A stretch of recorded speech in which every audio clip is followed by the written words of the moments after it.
same as like draft 1, draft 2, draft 3, and this is just the draft made right before 2 a.m. So after hours of debate, Austin ISD voted to close 10 schools because of rising education costs, inadequate state funding, and budget shortfalls. But the other big reason is declining enrollment.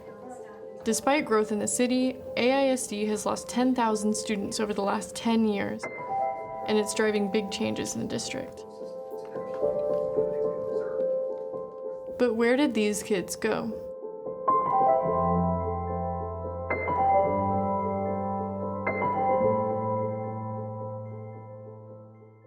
To see why kids aren't here now, we have to go back in time.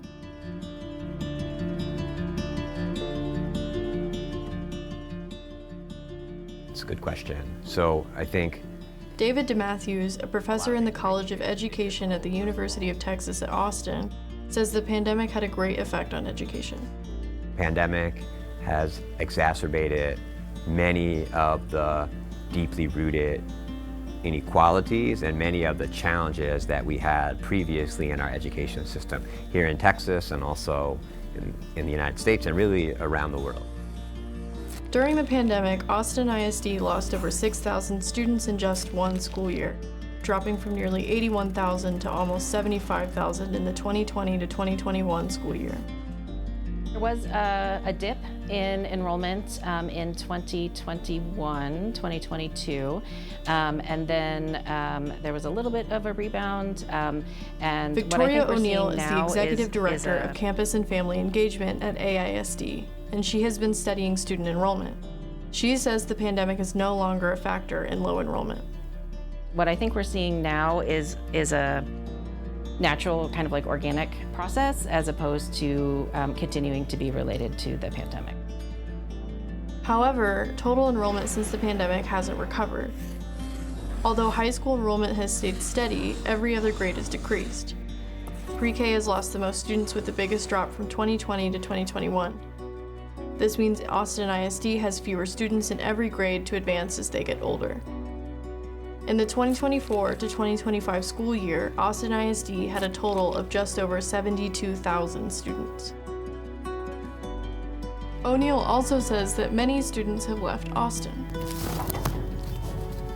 My department did do an analysis of some recent data for kids who have left Austin ISD.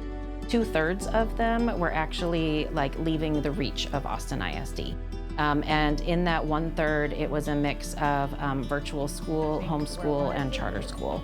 So they either moved their residence into another part of Texas, they moved to another state, or they moved internationally.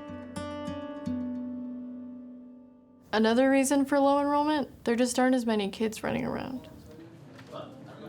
According to Austin ISD's demographics report for the 2024 to 2025 school year, declining birth rates have also been a factor. But DeMatthews says that doesn't entirely account for the enrollment dip. we're seeing a decline in birth rates across the United States. With that, still, we see districts, especially in states like Texas or Florida, they're still fast growth districts. So there's still districts where families are moving into. You have fast growth districts that are positioned now to have to close schools because so many new charter operators have opened up. And with a quorum of the board present, I call this meeting of the Leander ISD Board of Trustees to order. Please don't shut down my school because I will miss my teacher and my friends. We've seen in Pflugerville and Leander a lot of challenges around school closures or the need to consolidate despite the fact that these are fast growth districts. According to U.S. Census data, almost 145,000 children lived within Austin ISD's boundaries in 2018, only a portion of which attended public schools. Over 5 years, nearly 19,000 kids moved out of Austin ISD's boundaries, and the district lost over 8,200 students. Meanwhile, the population of children within Leander ISD grew by over 7,000, and Pflugerville ISD grew by 8,700. But even with that growth, Leander ISD's enrollment grew by 3,200 from 2018 to 2023, and Pflugerville's only grew by 139. A 2025 Pflugerville ISD optimization analysis found that although enrollment has stayed steady within the district for a decade, over that same time, charter schools within the district's boundaries increased by about 4,000 students, and charter school enrollment in the region increased by 6,800.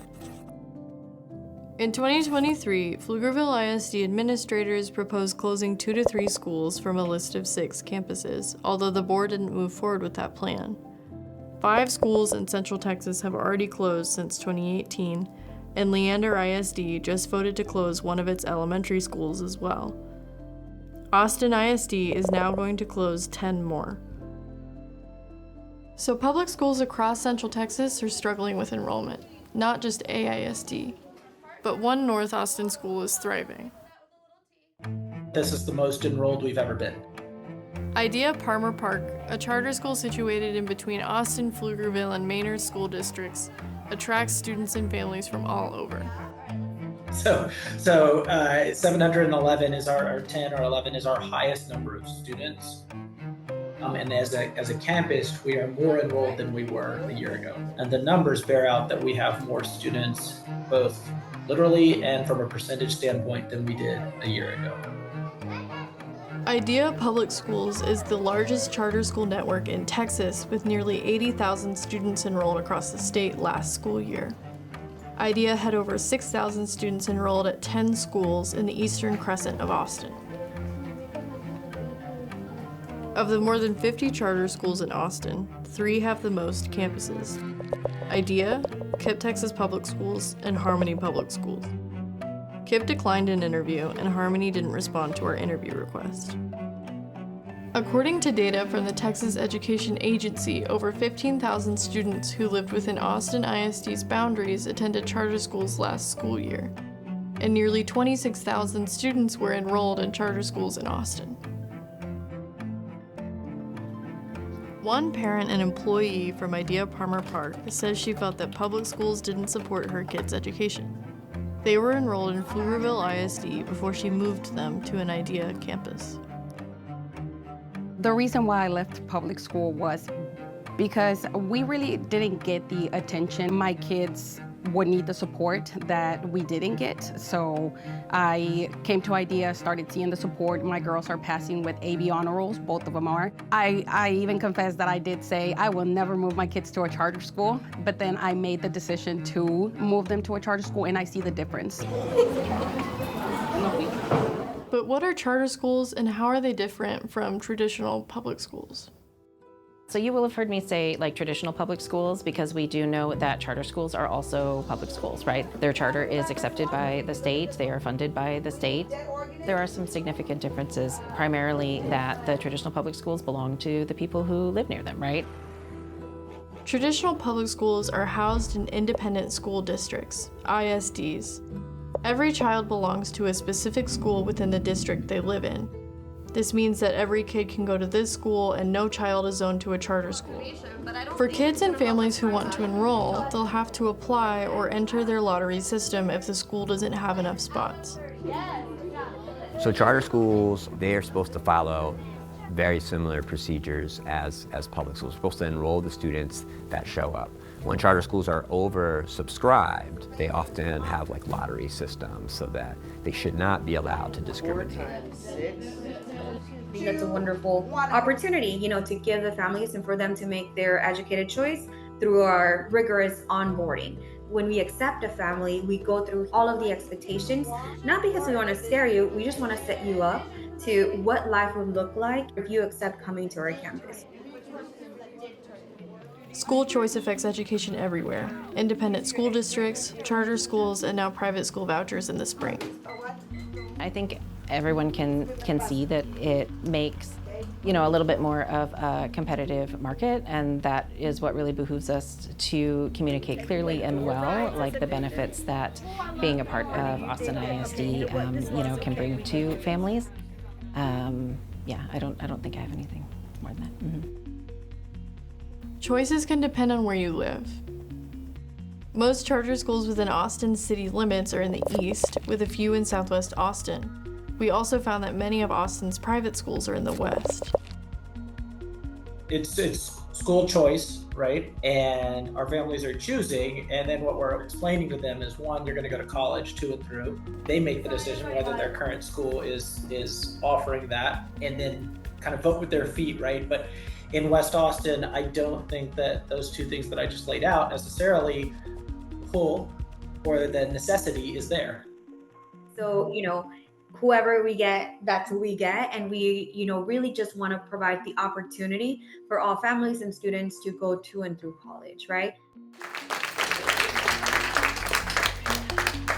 The first thing I did when I looked at it was start looking at options outside of the school district. I'm sorry that I'm breaking up. But DeMatthews says school choice can be confusing. Even the idea that parents have choice in this system is somewhat false. The schools, both private schools and charter schools, have a degree of choice in who they select and who they keep. But our public schools, based on where you live, must serve every child. They cannot turn those children down. Either due to moving away or transferring, Austin ISD is losing students, and that also means they're losing funding, which puts further stress on the district. Each school district receives a majority of their funding from local property taxes with some federal and state funding. Schools and school districts receive funding based on the amount of students who attend. For the 2023 to 2024 school year, Austin ISD spent $14,487 per student. Texas is one of 6 states that fund schools by attendance as opposed to actually enrollment. And so in order to educate the kids, we do need resources. Charter schools, on the other hand, get the majority of their funding from the state. IDEA spent $12,643 per student for the 2023 to 2024 school year. If you look, say, at a district like Austin ISD that has charter schools within its boundaries, a charter school opens up in a neighborhood, parents may decide to take their child out of the traditional public school and into a charter school. And so that leaves the public school with fewer students, but it doesn't really change the cost of operating that school. So if 2 or 3 first graders, 2 or 3 second graders, 2 or 3 third graders, they leave that elementary school, you still need a teacher in that grade. So the cost of educating children in that building doesn't change, but now the district has less money. This resource stretch applies to every aspect of budgeting for school districts, including distributing money for students that cost more to educate, like students with disabilities or those who might need special education services. The Individuals with Disabilities Education Act, the IDEA Act, ensures that eligible students with a disability get a free, appropriate education. Traditional public and charter schools have to follow it. I think that sometimes is a common misconception about charter schools, right, in accepting special needs students, but all IDEA public schools actually accepts special education students, and we are equipped with the right teachers and the right staff to look at those plans, provide those minutes so that the student can be successful. But public schools tend to enroll students with disabilities at a higher rate than charters. Research from the Texas Education Leadership Lab at UT Austin shows that there are consistent disparities between the percentage of students receiving special education services in traditional public schools and charter schools. It's more difficult for a general education teacher or a special education teacher to have a class where now a quarter of the students requires a really individualized, in-depth educational program. Before, that might have only been 10%, right? And so that's workload. Those are meetings, that's developing co-teaching plans, that's working with parents. It's a lot of extra work, and with less money, not the same money, not more money, with less money. Schools with disproportionate student populations are more expensive to maintain. Austin ISD is also under-enrolled, and under-enrolled campuses like Dobie are more expensive to maintain. Dobie is trying to get their students back. So today we have an open house, but it's not your traditional open house. Every year, because we have so many charter schools in this area, we lose about 100 to 120 students to other schools. And we're a neighborhood school, we're a community school, so we want all our students to come to Dobie. So we've taken our list of students that did not make it the first day, and they have decided to go elsewhere. So we called them and told them just to, hey, we're gonna have an open house, come check us out. This is a new Dobie. We are here to serve every student that lives within our boundaries. And it is really important that there is an anchor in the community, that, you know, the doors are open and we serve everybody. We have a lot of different programs. We have football. 5 minutes, start. On the other hand, Principal Nichols from Idea Parmer Park says they want the community to be more involved in their campus. In 18 years of charter schools, I haven't had many visitors. I have families, and I have folks from within Idea who come to visit, but that's a large statement, right? Come in and actually see what we're about. I feel like it has to do a lot with communication that we have with our students, holding accountable for everything that happens in the public schools. That's why we're getting a lot of kids from public schools. Yeah, let's do it. Girl Scouts, do you want to be first? Carrasco says communication has definitely been a factor. We've been losing students to these charters that are in these areas because they see the instability that we've caused. There's a charter school right down the street that put up some huge banners. And you know what that banner says? You're welcomed here. We're saying the same thing, but they see all this kind of instability. A lot of resources are not put into these schools, so they know that they could target some of our families here. But everyone is starting to feel this instability.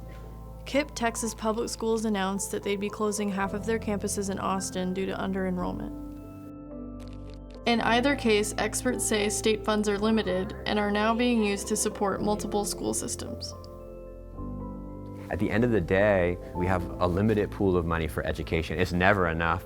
It's definitely not enough in Texas because the legislature hasn't adequately funded our schools. And now we're creating a second system, so even fast growth districts are having to close schools. And then on top of that, now we're gonna have another system with vouchers that's publicly funded that can take more students out. So now we'll have 3 publicly funded systems, all playing by different rules, making it really hard for school districts to plan and make decisions.